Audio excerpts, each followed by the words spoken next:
Friends, we are appealing to you today to pray for a church in Nepal. On November 6th, they were meeting together, actually meeting on a farm because their church building was in such poor repair.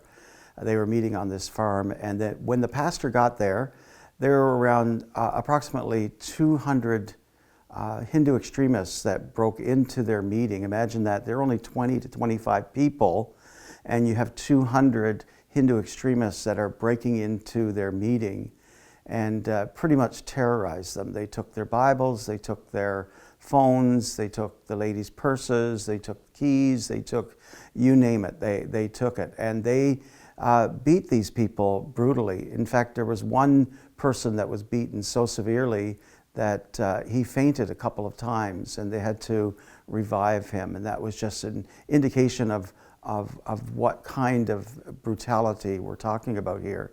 I could mention also that there was a 6-month-old baby that they physically beat and threw to the ground, which was traumatizing for everyone, as it is for us as well.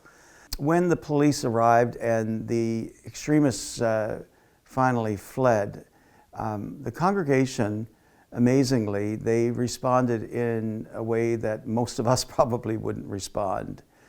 They actually responded by saying they didn't want to press charges, but rather they wanted to offer forgiveness to these extremists. That's challenging, isn't it? Because I think, you know, in our society, let's be honest, we prefer revenge sometimes. But they were really trying to follow what Jesus was asking of them, and that was to forgive and to pray for those who persecute them. This area of Nepal, southeast Nepal, is really become a hot spot for persecution in the past couple of years.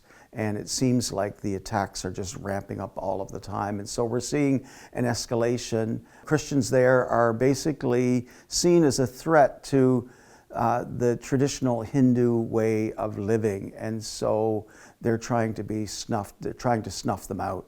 And churches are being denied permission to meet, permission to build, to make improvements on their properties and so on, hoping, of course, that Christianity will just be wiped out in the whole area. So we're asking you to pray. If you just pray for just that the faith of these believers would remain strong. Thank God for the faith that they have. Thank God for the response that they had in the midst of this attack. But continue to pray that their faith would remain strong, because the escalation of these events is a real thing.